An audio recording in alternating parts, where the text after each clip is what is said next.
नमस्कार दोस्तों। Law of one यानी एक का कानून, या कह लीजिए एक का ज्ञान, या कह लीजिए एक के तरीके, यह उसका सत्र 54 है, जो कि 29 मई 1981 को रिकॉर्ड किया गया था। दोहराया जाता है कि इस किताब द्वारा दी गई सभी सूचनाएं और जानकारियां आप जान भी सकते हैं, मान भी सकते हैं, नज़रअंदाज भी कर सकते हैं और नकार भी सकते हैं, क्योंकि यह आपकी स्वतंत्र इच्छा या फ्री विल है, जो कि एक अनंत रचयिता द्वारा आपको दी गई है। एक बात और कही जाती है कि लॉ ऑफ वन पूरी तरह से सभी के लिए फ्री है। यदि कोई इकाई या व्यक्ति इसको निजी स्वार्थ के लिए इस्तेमाल करे तो वह उसकी व्यक्तिगत जिम्मेदारी होगी। और साथ ही साथ यह भी कहा जाता है कि यदि कोई व्यक्ति इसको अपनी भाषा में परिवर्तित करके दूसरों से साझा करना चाहे या फिर इन वीडियोस को अपने चैनल पर चलाना चाहे तो वह भी ऐसा कर सकता है, क्योंकि वह भी उसकी फ्री विल है। तो जैसा कि हमेशा राह कहते हैं, हम राह हैं।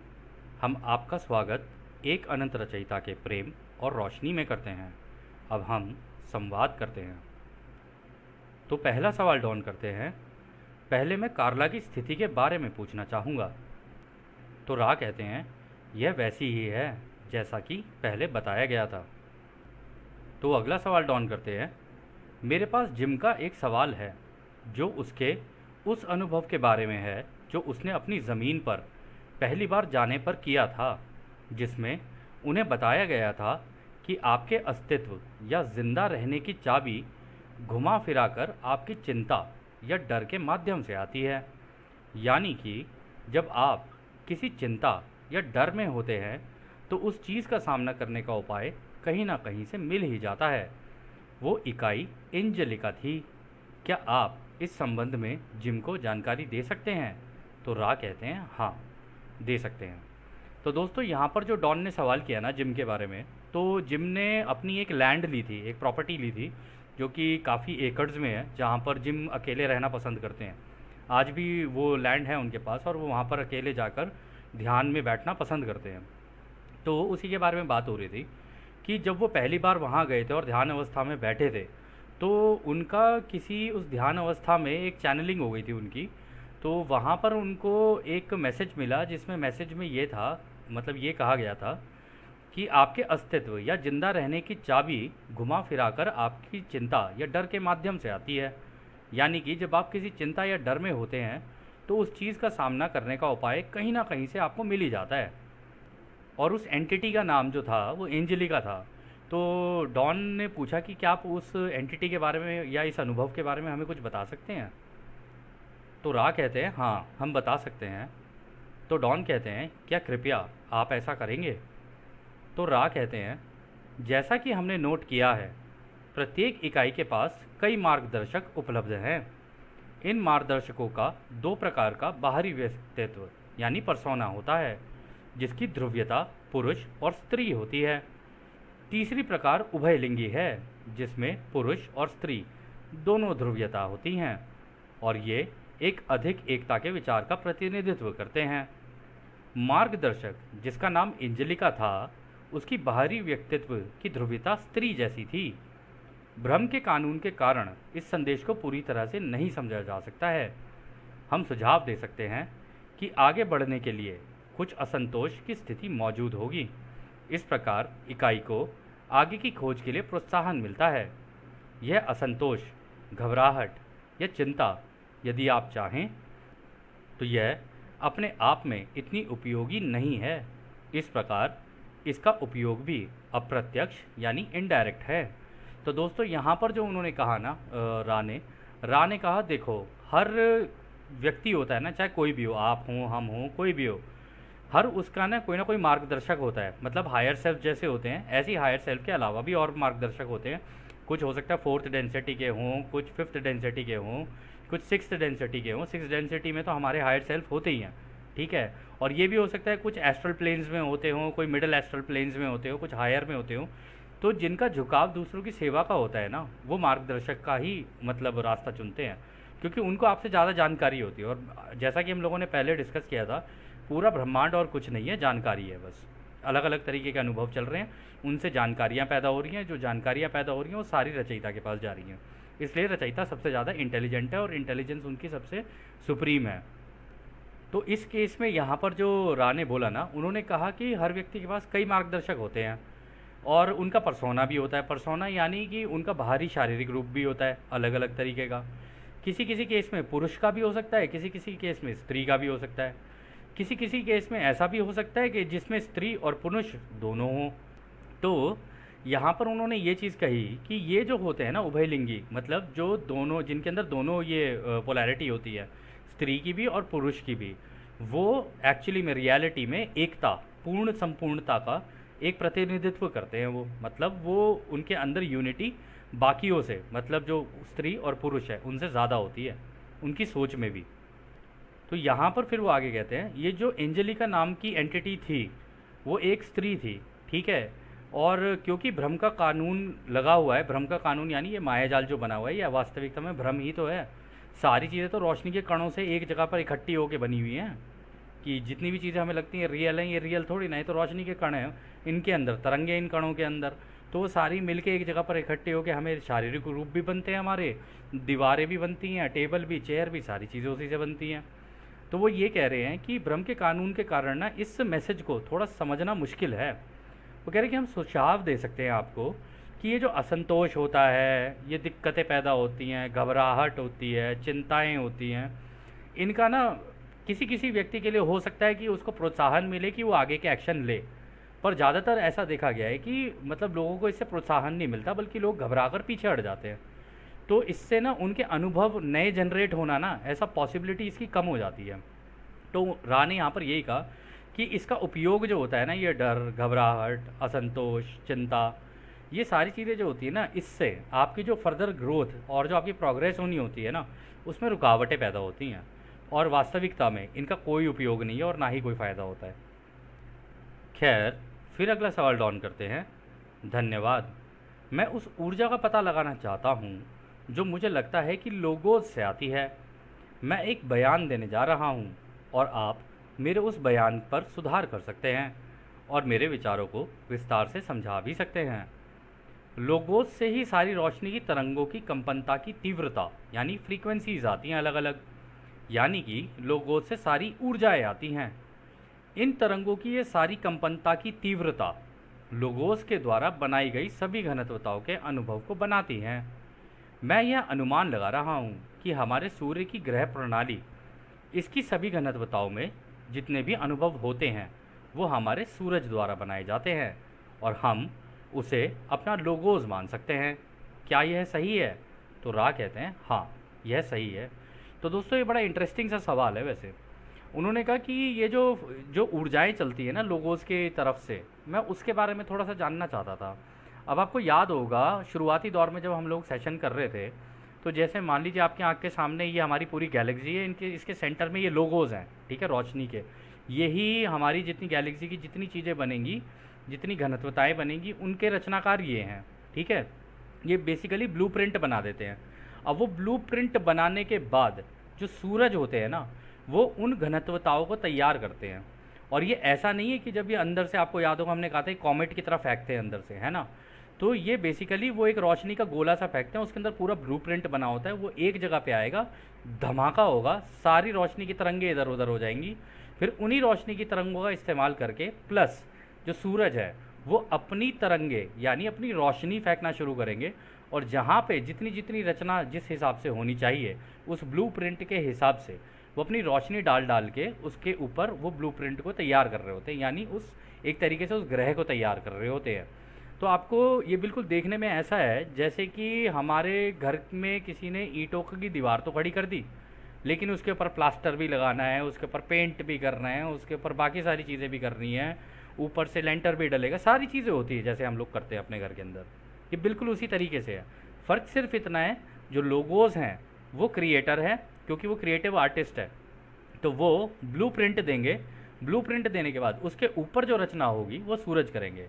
और देखा भी जाए, अगर हम इसको वैसे देखें अपने मतलब रियलिटी में भी अगर देखें, जिसको हम सो कॉल्ड रियलिटी बोलते हैं, विच इज़ बेसिकली इल्यूजन, भ्रम है जो कि, तो अगर हम इसको वैसे भी देख के चले, जब सूरज की रोशनी पड़ती है तो पेड़ पौधे उगने शुरू होते हैं, ठीक है। नदियों का भी प्रवाह उसी के कारण है, क्योंकि अगर सूरज ना हो तो बर्फ़ ही बर्फ़ हो जाए पूरा का पूरा ग्रह, है ना। ठंडक इतनी हो जाए कि कुछ हो ही ना, कुछ चले ही ना। पानी ना हो तो बाकी चीज़ों की मतलब रचना नहीं हो सकती। तो सूरज की महत्वता इतनी है कि उसकी जो रोशनी के कण कण जहाँ जहाँ जितने जितने पड़ने चाहिए ना, उसके हिसाब से डाल रहे होते हैं। तो यहाँ पर राय यही बताना चाहते थे, और वो ये कह रहे हैं कि देखो घनत्वताएं तो सारी अवेलेबल हैं, यानी कि पहली, दूसरी, तीसरी, अब ये चौथी घनत्वता में पहुँच गई, तो अब चौथी वाली अनलॉक होगी, मतलब बाहर से अंदर की तरफ कंप्रेस होनी शुरू होगी। यानी हमारे जो धरती है ना, इसके बाहर ही अदृश्य है वो, अब वो आके धरती के ऊपर पड़नी शुरू होगी और दृश्यता में आएगी, है ना। इसी तरीके से उसके बाहर वो पांचवी वाली भी अवेलेबल है, वो अदृश्य में रहेगी। जब चौथी घनत्वता कंप्लीट हो जाएगी, फिर पांचवी वाली उसके ऊपर आके गिरेगी, फिर इसी तरीके से छठी होगी, फिर अंत में जाके हो सकता है कि ये जो हमारी धरती है वो सूरज का रूप ले ले। कुछ कहा नहीं जा सकता, ठीक है ना। तो यहाँ पर जिस तरीके से रान ने समझाया, उन्होंने बताया कि लोगोस तो घनत्वताएं बना देंगे, डिज़ाइन कर देंगे, यानी ब्लूप्रिंट बना देंगे, लेकिन ये तो कार्य सूरज का है कि वो उस ग्रह के ऊपर बाकी सारी चीज़ों को डिज़ाइन करें। खैर, तो अगला सवाल डॉन करते हैं।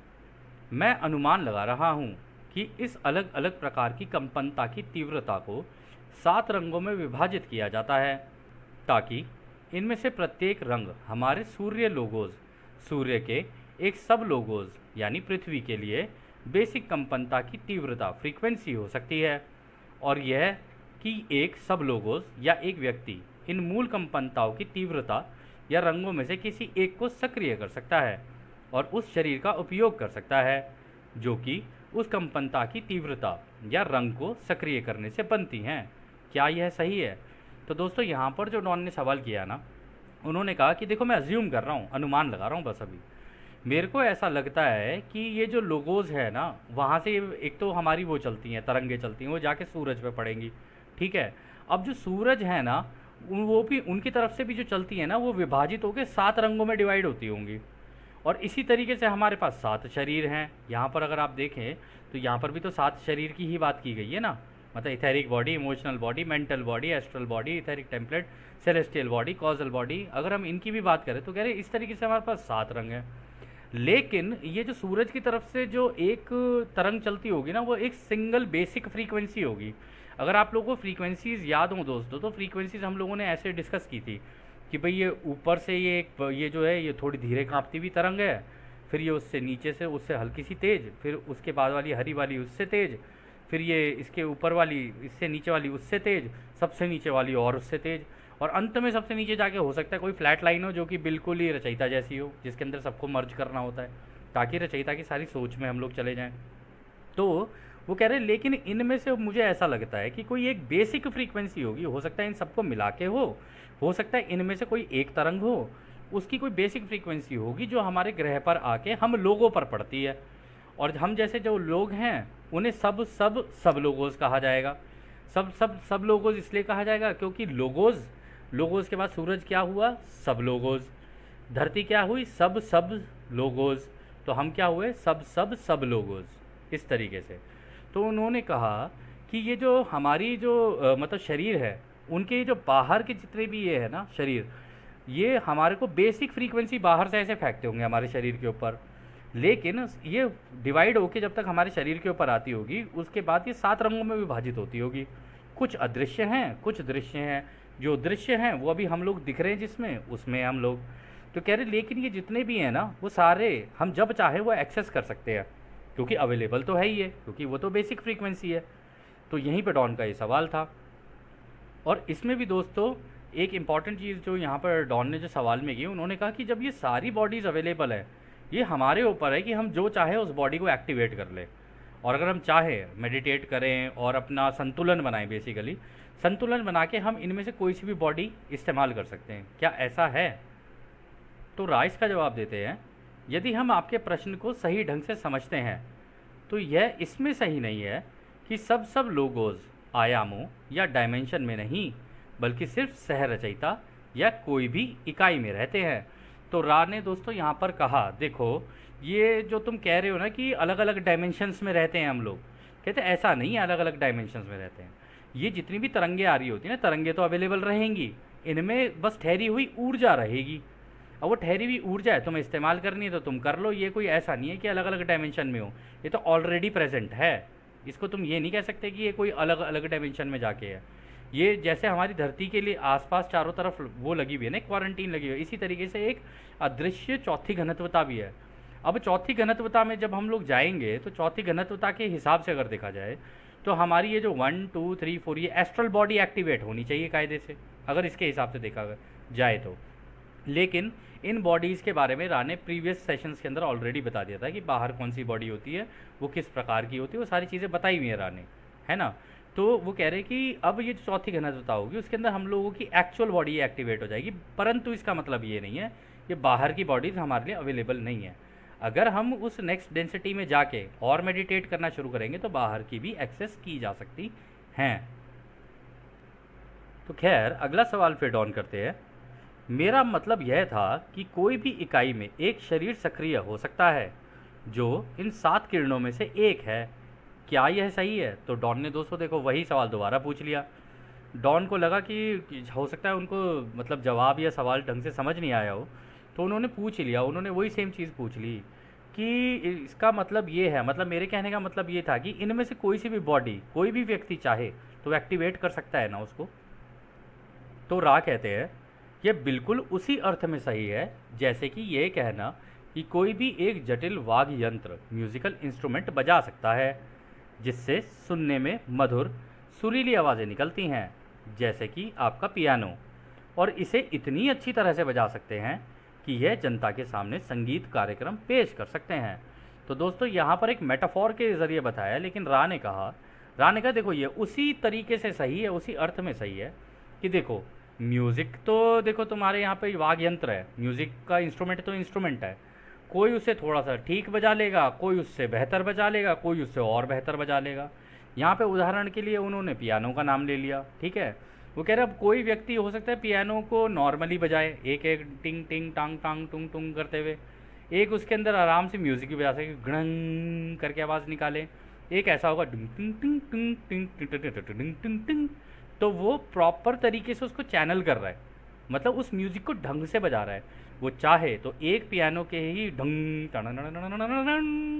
करके इस तरीके से पूरी के पूरा म्यूज़िक क्रिएट कर सकता है ना।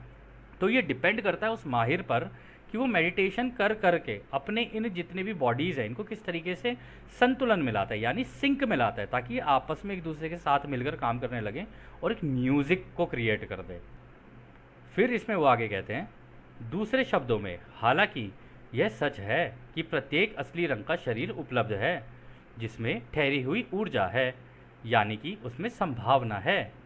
इसके लिए ऐसे कई हुनर और अभ्यास ज़रूरी हैं जिसके द्वारा आप में से कोई भी अपना और अधिक विकसित या हल्का शरीर प्राप्त कर सकता है। तो दोस्तों यहाँ पर पता है रा क्या कह रहे हैं? रा कह रहे हैं कि देखो ये सारे जितने भी शरीर ना, देखो वो तो उपलब्ध है तुम्हारे पास, हर असली रंग जो इसके अंदर है वो उपलब्ध है तुम्हारे पास, और इसके अंदर होती है ठहरी हुई ऊर्जा, यानी पोटेंशियल तो है इसके अंदर, अभी ठहरी हुई है ऊर्जा, अभी तुमने वो वाली ऊर्जा इस्तेमाल करनी शुरू नहीं की है। जब आप इस्तेमाल करोगे किसी भी तरीके की ऊर्जा, तो ऊर्जा की वजह से कुछ ना कुछ तो खलबली तो मचेगी ना, चीज़ें आगे पीछे तो होंगी ना। कह रहे तो उसमें संभावना तो है, लेकिन इसके लिए कुछ हुनर और अभ्यास ज़रूरी होते हैं जो कि मेडिटेशन से ही आ सकते हैं, ठीक है ना। और कोई भी आप में से कोई भी चाहे ना ये हल्का शरीर प्राप्त कर सकता है। तो यहाँ पर जो हल्का शरीर की बात हो रही है ना दोस्तों, यहाँ पे पता है रा क्या कह रहे हैं? रा कह रहे हैं कि अगर आप, जैसा कि हमने बताया था ना कि आपके जो एक एक कण हैं, अगर आप मेडिटेशन में जाके के कण के अंदर आप चले जाओ, अपने एक सेल के अंदर चले जाओ और उसके अंदर की जो ऊर्जा उसे एक्सपैंड करना शुरू कर दो, तो होता क्या है जब वो ऊर्जा एक्सपैंड होनी शुरू होगी ना, एक्सपैंड हो गई ये बाहर की बॉडीज़ के अंदर आनी शुरू होगी, और धीरे धीरे धीरे धीरे ऊर्जा एक्सपैंड करके आप ये इनर बॉडी से, मान लो अगर हम मेंटल बॉडी में हैं इधर ग्रीन वाले में, यहाँ से निकल के हम लोग ये इसमें नीले वाले में जाना शुरू कर देंगे ऐसे, या कह लो कि अगर हम पीले में हैं तो पीले से हम हरे वाले में जाना शुरू कर देंगे।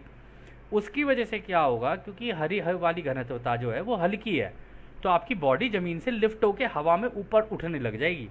और आप में से कई लोगों ने शायद ये अनुभव भी किया होगा कि जब आप मेडिटेट करने के लिए बैठते हैं तो आप अपने हाथों को और बॉडी को ऐसे देखेंगे जैसे मेरा शरीर फूल रहा है, जैसे एक्सपैंड हो रहा हो, वो एक्सपेंशन इसलिए हो रहा होता है क्योंकि वो जो शरीर के कण कण होते हैं ना, वो बाहर की तरफ फैलना शुरू होते हैं, एक दूसरे को धक्का भी दे रहे होते हैं।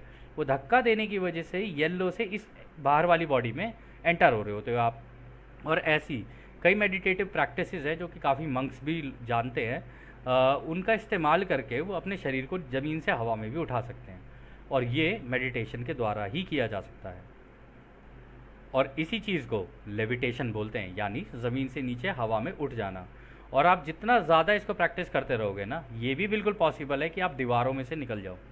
बड़ा आसान है ये। आसान तो नहीं कहा जा सकता, लेकिन हाँ ये है कि अगर आप इस चीज़ में महारत हासिल कर लो, मेडिटेट कर करके, जैसे कि आप 1 घंटा सेट सुबह किया, 1 घंटा सेट शाम को किया, ऐसे करते रहे, तो एक टाइम ऐसा आ जाएगा कि आपका कंप्लीट कंट्रोल अपनी बॉडी के ऊपर आ जाएगा। माइंड, बॉडी, स्पिरिट तीनों पे कंट्रोल लेना होता है। जब वो आ जाता है ना कंप्लीट, तो फिर आप इनके अंदर पेनिट्रेट करना शुरू करते हैं। इसको पेनिट्रेशन बोलते हैं।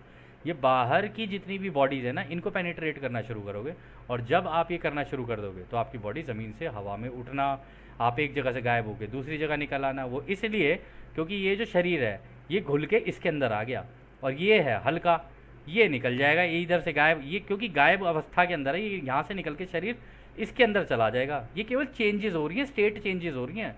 आप ये मत सोचना कि शरीर खत्म हो गया इसके अंदर, शरीर खत्म नहीं हो रहा है। इसके सेल्स यहाँ से छोड़ के यहाँ बाहर वाली इसमें चले गए स्टेट में। अब बाहर वाली में चले गए, वो तो अदृश्य स्टेट है, तो आप अदृश्य हो गए। अब जब अदृश्य हुए तो आप बड़ी तेज़ी से इन्हीं, अगर आपको याद होगा ये फ्रीक्वेंसी वाला, ये याद होगा, इन्हीं फ्रीक्वेंसीज़ का इस्तेमाल करके, अगर आप ये पीली वाली में थे, आप पीली वाली से हरी वाली में आ गए, हरी वाली से तेज़ काँप रहे, तो आप इसमें तेज़ी से निकल के यहाँ से यहाँ पीली वाली में दोबारा वापस आ सकते हो। कहने का मतलब है कि आपका इतना कंट्रोल आ गया है कि आप अंदर से यहाँ से बाहर निकले, इस शरीर से हरे वाले में गए, हरे वाले में जाने के बाद आप तेज़ी से वो किसी और जगह निकले, और वहाँ से दोबारा पीली वाली में आ गए वापस, यानी शारीरिक रूप में वापस आ गए। और ऐसा आपने कई उनके अंदर भी देखा होगा, टीवी प्रोग्राम्स के अंदर, कि कोई व्यक्ति यहाँ से गायब हो जाता है, वहाँ से निकल आता है। वो जो यहाँ से गायब हो जाता है, वहाँ से निकल आता है, वो ये ही चीज़ चल रही होती है। आइंस्टाइन ने इसको बोला था स्पूकी इफ़ेक्ट। इसमें आइंस्टाइन ने एक एक्सपेरिमेंट किया था। वो एक एक्सपेरिमेंट कर रहे थे, तो उनका, क्योंकि आइंस्टाइन सिगरेट पीते थे, तो उनका जो एस्ट्रे था ना, वो एस्ट्रे रखा हुआ था। तो हुआ क्या था कि वो एक्सपेरिमेंट कर रहे थे, उन्होंने एक्सपेरिमेंट करते करते वो अचानक से ही हुआ उनके साथ कि वो जो एस्ट्रे था ना, वो उनकी टेबल से गायब हो गए, दूसरे कमरे में दूसरी टेबल पे जाके वहाँ से निकल आया। लेकिन वो एक सक्सेसफुल एक्सपेरिमेंट था उनका। उनको पता चल गया था कि ओ अच्छा, चीज़ें इस तरीके से डीमटेरियलाइज होके दूसरी जगह से भी निकल सकती हैं। तो इसका मतलब ये चीज़ें टेक्नोलॉजी से भी हो सकती हैं, ये चीज़ें क्या कहते हैं, आप मेडिटेशन से भी कर सकते हो। इसको टेलीपोर्टेशन भी बोलते हैं। टेलीपोर्टेशन मतलब एक जगह से गायब होना, दूसरी जगह से निकल आना। लेकिन उसको करने के लिए आपको अपने सेल्स को एक्सपैंड करना आना चाहिए, और अपनी इस शारीरिक जो अवस्था है इससे एक्सपेंशन लेके दूसरी बॉडी के अंदर प्रवेश करके उसमें तेज़ी से कहीं निकल के दोबारा वापस उसी बॉडी के अंदर वापस आना होता है। ये कंप्लीट कंट्रोल आ जाता है, कई मेडिटेटर्स अपने अंदर ले आते हैं। और ऐसा नहीं है सीखा नहीं जा सकता, ये भी सीखा जा सकता है, ये धीरे धीरे मेडिटेशन से आ जाता है। खैर, अगला सवाल फिर डॉन करते हैं। मैंने यह बयान सिर्फ उस बेसिक सवाल पर आने के लिए दिए हैं जो मैं अब पूछना चाहता हूँ। यह पूछने के लिए कठिन सवाल है। हमारे पास सब लोगों से बुद्धिमान ऊर्जा आ रही है, जिसे हम अपना सूरज कहते हैं, जो तब रूप लेता है, और हम एक उदाहरण के रूप में केवल एक सब लोगोज लेंगे जो कि एक इकाई है, यानी एक नॉर्मल व्यक्ति है। इस बुद्धिमान ऊर्जा को किसी न किसी तरह से सुधारा या विकृत किया जा सकता है, ताकि वह ऐसी इकाई बन सके जो व्यक्तित्व की कुछ विकृतियों के साथ हो, जो एक इकाई के लिए या उस इकाई की मानसिक भाग यानी कि सोच के लिए आवश्यक है, ताकि वो अविकृत होकर एक बार फिर से शुद्ध रूप से वास्तविक बुद्धिमान ऊर्जा के साथ एक हो जाए। तो यहाँ पर दोस्तों डॉन ने जो सवाल किया ना, डॉन ने कहा कि मैं ये जानना चाहता हूँ कि मुझे पता है कि हमारे जो लोगोज है, यानी कि ये जो हमारे ये गैलेक्सी का कोर है, ये जो सेंटर है, यहाँ से इंटेलिजेंट एनर्जी, बुद्धिमान ऊर्जा, जो यही जो रोशनी के कण कण जो हम आंखें मूंदते जो हमें दिखते हैं, कह रहे यहाँ से चलने शुरू होते हैं हमारे सूरज की तरफ। ठीक है, अब जब सूरज की तरफ वो आए, उसके बाद वहाँ से सारी चीज़ें बननी शुरू होंगी। अब किसी भी व्यक्ति के लिए पैदा होने के बाद आगे बढ़ने के लिए भाई सूरज तो बहुत ही ज़रूरी है ना। बिना सूरज के तो एक आम आदमी का भी विकास नहीं हो सकता, कुछ भी नहीं हो सकता। मतलब बच्चा जो है वो बड़ा भी नहीं हो सकता, वो इतनी मुश्किल हो सकती है बिना सूरज के, क्योंकि उसकी जो रोशनी की कण कण जो होते हैं ना, वो ही उस व्यक्ति के शारीरिक रूप पे पढ़ पढ़ के उसको बड़ा रूप दे रहे होते हैं। ये हमें लगता है कि बच्चा वैसे बड़ा हो रहा होता है, लेकिन इसमें सूरज का बहुत महत्वपूर्ण योगदान भी है। और उसी से ही वो खाना भी बन रहा होता है, वो खाना भी उसके शरीर में जा रहा होता है, जो उस ऊर्जा को उसको दे रहा होता है उसके शारीरिक विकास को मतलब बढ़ोतरी देने के लिए। तो वो कह रहे हैं कि ये जो बुद्धिमान ऊर्जा है किसी न किसी तरीके से हर व्यक्ति के अंदर होती है, ठीक है, जिससे कि एक व्यक्ति का विकास होता है या उसका कोई रूप बनता है, ठीक है। तो हालांकि आपको याद होगा यहाँ पर जो रूप है, जो उसका बेसिक स्ट्रक्चर है, वो तो वो अपनी क्या कहते हैं उसमें सातवीं घनत्वता में बैठ के बनाएगा अपना अवतार। लेकिन वो अवतार जब यहाँ पे आके बनेगा और उसके बाद वो जब बड़ा होने लगेगा ना, तब जाके वो अपना एक्चुअल रूप लेना शुरू करता है। जब कोई बच्चा बचपन से बड़ा होना शुरू करता है, जब वो माँ के पेट में होता है ना, तो वो अवतार ही है जो जाता है उसके अंदर, ठीक है। तो वो कहता है कि वो इस तरीके की इकाई बन सके जो कि उसके अंदर हो सकता है कुछ कमियां हों, कुछ चीज़ें हों, हो सकता है उसके दिमाग के अंदर मतलब अपनी कुछ रुकावटें हों, ये सारी चीज़ें हो सकती हैं, जो कि ये जो ऊर्जा है ना उसकी सोच की विकास के लिए भी आवश्यक है, मुझे ऐसा लगता है। और अगर वो अपने मानसिक विकास का इस्तेमाल करे या अपनी नॉलेज का मेडिटेशन के द्वारा इस्तेमाल करे, तो उसे कोशिश ये करनी चाहिए कि अंत में जाके वो इस बुद्धिमान ऊर्जा का हिस्सा दोबारा बन जाए, यानी अपने आप को गायब करके इसी के अंदर मिल जाए। यानी वो यहाँ पे एक तरीके से रेनबो बॉडी एक्सपीरियंस की बात कर रहे हैं। तो फिर वो कहते हैं, सबसे पहले मैं जानना चाहता हूँ कि इस पर मेरा बयान सही है या नहीं, और दूसरी बात मैं जानना चाहता हूँ कि ऐसा क्यों है। इसका एक के कानून की पहली विकृति यानी कि स्वतंत्र इच्छा के अलावा क्या और भी कोई जवाब है। तो उन्होंने कहा कि जो मैंने अभी कहा क्या वो सही है, और दूसरा क्या इसका ये जो स्वतंत्र इच्छा यानी फ्री विल जो है, इससे भी कुछ लेना देना है या इसके अलावा भी कोई जवाब है। तो रा कहते हैं, यह बयान काफ़ी हद तक सही है यदि आप पहली विकृति यानी कि स्वतंत्र इच्छा की प्रकृति में प्रवेश करेंगे, यानी कि उसे समझना शुरू करेंगे और उसे खुद पर लागू करेंगे, तो खुद को जान सकते हैं और यह समझ पाएंगे कि आपको अनंत रचयिता के जैसे पहचान पाने के लिए जिस चीज़ की आवश्यकता है वो है विभिन्नता, यानी कि अलग अलग तरह के अनुभव। यदि किसी चीज़ को नहीं समझने की कोई संभावना ही नहीं होगी तो उसकी समझ भी नहीं होगी, इस प्रकार कोई अनुभव भी नहीं होगा। तो दोस्तों यहाँ पे रा ने बहुत ही सुंदर जवाब दिया है।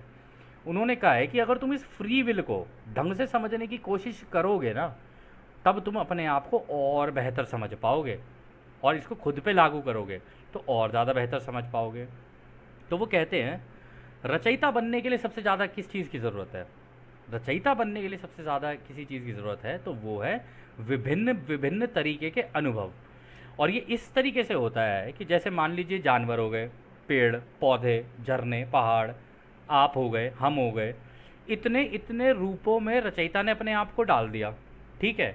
बेसिकली वैसे जो बेस्ट अनुभव उनको मिलता है वो मिलता है इंसानों के द्वारा। तो अपनी आत्मा जो उनकी इमेज है, जो उनकी हमारे अंदर जो आत्मा होती है वो रचयिता की इमेज ही होती है, वो आत्मा अपने अंदर हमारे अंदर डाल दी। अब जब वो अंदर डाल दी तो जब हम कोई अनुभव ले रहे होते हैं ना, हमारी जितनी इन्फॉर्मेशन होती है वो सारी उस आत्मा के अंदर इकट्ठी हो रही होती है और उस आत्मा के द्वारा वो आत्मा इन तरंगों से कनेक्टेड होती है। ये जो तरंगे हैं ना, ये जो अभी हम इसमें देखते हैं, हाँ, ये जो तरंगे हैं ना, वो आत्मा इन तरंगों से कनेक्टेड होती है। तो इन तरंगों के द्वारा वो बहती हुई हमारी सारी इन्फॉर्मेशन कहाँ जा रही होती है, रचयिता के पास ही जा रही होती है, और ये तरंगे ही रचयिता हैं। तो यानी हमारी इन्फॉर्मेशन इन्हीं तरंगों के अंदर होती है, सबकी, चाहे पहली घनत्वता हो, दूसरी हो, तीसरी हो, चौथी हो, सबकी अपनी अपनी तरंगों के अंदर ये है, और ये सारी घुली मिली होती हैं आपस में। इसलिए सबकी, इसलिए रचयिता इसलिए हाईली इंटेलिजेंट इसलिए हैं क्योंकि तरंगे अलग अलग नहीं हैं, ये सारी आपस में घुली मिली हुई हैं। इनके अंदर जितना अंदर अंदर अंदर अंदर घुसते जाओगे ना आप, उतनी तेज़ी से ये कांपती जाएंगी। तो इससे रचयिता को मिल रहा होता है अनुभव।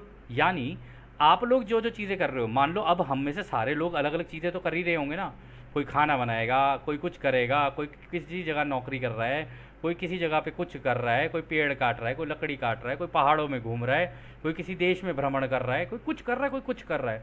अब रचयिता बनने के लिए आपको क्या चाहिए? रचयिता बनने के लिए आपको वो सारे अनुभव चाहिए जो उस व्यक्ति को मिल रहे हैं, इन सब लोगों को मिल रहे हैं। तो इसीलिए होता क्या है, अब जैसे चौथी घनत्वता में जाएंगे, चौथी घनत्वता में वो सारे अनुभव आपको एक ही जगह से बैठे बैठे कैसे मिलते हैं, वो ऐसे मिलते हैं कि पहली बात आपके पास उनकी आंशिक रिकॉर्ड्स होते हैं, आपको अवेलेबल कराए जाते हैं एक ग्रह के, ताकि आप वहाँ से सीख सकें। वो बिल्कुल एक तरीके का गूगल है आपके लिए, जहाँ पे उन लोगों की सोच, शब्द और कर्म, वो सारी चीज़ें। प्लस रा ने एक सेशन के अंदर बताया था कि वहाँ पर आपको सारी चीज़ें दृश्यता में दिखाई जाती हैं, यानी कि आपके सामने एक टीवी सा चल रहा होगा, एक ग्रह की पूरी, एक ग्रह के ऊपर क्या चीज़ें चल रही है वो सारी चीज़ें आप देख पा रहे हो। तो आपको किसी और व्यक्ति की तरह अनुभव करने की ज़रूरत नहीं है, आप वहीं से बैठे बैठे उस पूरे ग्रह की जितनी जानकारी है वो ले पा रहे हो और सारा अनुभव ले पा रहे हो। प्रत्येक व्यक्ति को देख पा रहे हो कि वो क्या कर रहा है, क्या नहीं कर रहा है, कौन कहाँ जा रहा है, किससे मिल रहा है। तो छुपा हुआ तो कुछ भी नहीं है उसके अंदर, और छुपाया भी नहीं जा सकता उसको। और सबसे इंटरेस्टिंग बात इसके अंदर ये है कि जब आप ऐसे सोच के देखिए कि मान लीजिए आप टीवी देख रहे हैं, अब टीवी देख रहे हैं, टीवी के अंदर कोई फिल्म चल रही है, आप तो केवल ऑब्जर्वर हो, आप तो केवल वो फिल्म देख रहे हो ना। अब आप उस फिल्म के अंदर तो कोई जाके चेंज ही नहीं कर सकते ना, वो तो डायरेक्टर है जो चेंज करेगा उसको। डायरेक्टर अगर हीरोइन को बोलेगा ऐसे कर तो वो ऐसे करेगी, वो उसको हीरो को बोलेगा ऐसे कर तो ऐसा करेगा, विलन को बोलेगा ऐसे कर तो वो वैसा करेगा। हालांकि वो उनकी आज़ादी का उल्लंघन है कि वो ऐसे बोल बोल के करा रहा है, लेकिन उनकी भी आज़ादी उन्होंने खुद ही उसके हाथ में दे रखी है कि भाई तुम्हें जैसे कराना है करा लो, अपने को तो काम चाहिए, पैसे चाहिए, ख़त्म कहानी। ठीक है, लेकिन आप एज एन ऑब्जर्वर उस फिल्म को देख रहे हो ना।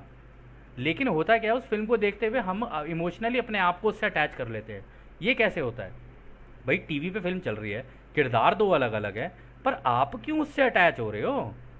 आप उससे अटैच इसलिए हो रहे हो क्योंकि आपके इमोशंस जो है ना वो इन्हीं तरंगों द्वारा उनको महसूस कर रहे हैं। और वो जो तरंगे हैं ना आपके अंदर, किस चक्रा को वो कर रही है ना, क्या कहते हैं, किस चक्रा के अंदर गतिविधि ला रही है, ये उस पर आधारित है।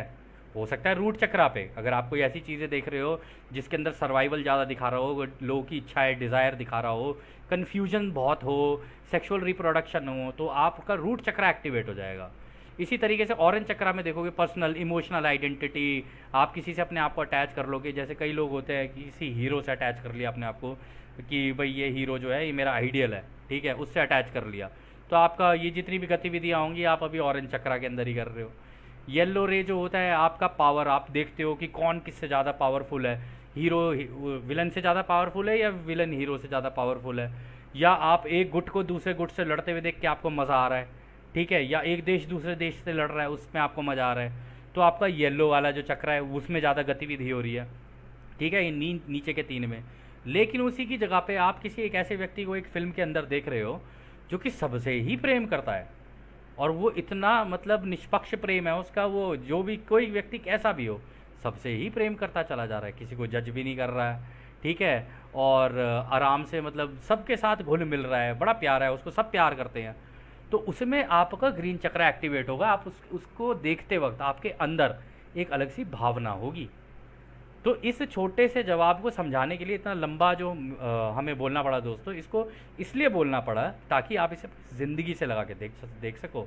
और जैसा कि रा ने कहा था, आप इन सत्रों को लोगों को उस तरीके से बताना ताकि उसे अपनी ज़िंदगी से लगा कर देख सकें। तो हमने आपको ज़िंदगी के जो हमारे वास्तविक उदाहरण है ना उनसे अटैच करके हम लोगों ने इस बात को समझाया है यहाँ पे कि रा क्या कहना चाह रहे हैं। क्योंकि अगर इसमें जो एंड में जो एक चीज़ बोली रा ने वो बड़ी इंटरेस्टिंग बोली। उन्होंने एक चीज़ कहा कि एंड में अगर आप ये देखो कि भाई अगर किसी चीज़ की संभावना ही नहीं है तो अनुभव ही जनरेट नहीं होगा, है ना। यहाँ पर उन्होंने ये कहा कि यदि किसी चीज़ को नहीं समझने की कोई संभावना नहीं होगी तो उसकी समझ भी नहीं होगी, इस प्रकार कोई अनुभव भी नहीं होगा। तो यानी कि अगर मान लीजिए कहीं जंगल में कोई जगह है, आपको पता नहीं है, कोई बता ही नहीं रहा है आपको वो जगह, तो जब वो जगह पे आप गए ही नहीं, उसका अनुभव किया ही नहीं, तो मतलब उसकी समझ भी तो नहीं हुई ना आपको। तो रा ने यही कहा उसकी तो संभावना भी नहीं है, और उसकी संभावना ना होने के कारण आपके पास उसकी समझ भी नहीं आएगी, और समझ नहीं आएगी तो अनुभव भी जनरेट नहीं होगा। इस वजह से क्रिएटर को क्या होता है, सारी चीज़ों की संभावनाएं भी पता होती हैं और उसकी समझ भी होती है उनको, और उनके पास उसका अनुभव भी होता है, क्योंकि वो सारे अनुभव आप लोगों के द्वारा रचयिता ले रहे होते हैं। आप तो ले ही रहे होते हो, रचयिता भी ले रहे होते हैं, और एंड में जाके आपको बिल्कुल वैसा ही रचयिता बनना है जो सबके अनुभव ले सके। यानी कि सबके अनुभव ले सके, उनको जिन जिन चीज़ों की ज़रूरत हो उनको उसके हिसाब से दे भी सके। लेकिन फ्री विल का पालन करना पड़ेगा। यदि वो मांगेगा तभी उसे दिया जाएगा। अगर वो खुद जाके गड्ढे में गिर रहा है तो वो भी अनुभवी है, उसमें आप कुछ नहीं कर सकते। उसकी जैसी स्वतंत्र इच्छा है वो उसके हिसाब से कार्य करे। खैर दोस्तों, यह सत्र काफ़ी लंबा होने वाला है एंड इसमें काफ़ी मतलब इम्पॉर्टेंट चीज़ें भी हैं और इम्पॉर्टेंट टॉपिक्स भी हैं। तो इसको हम लोग अगले सत्र में कंटिन्यू करेंगे। और जैसा कि राह हमेशा कहते हैं, अब हम आपको उस एक अनंत रचयिता के प्रेम, उसकी रोशनी, उसकी शक्ति और उसकी शांति में छोड़कर चलते हैं। आदने हमारे दोस्तों, आदने वासु। धन्यवाद।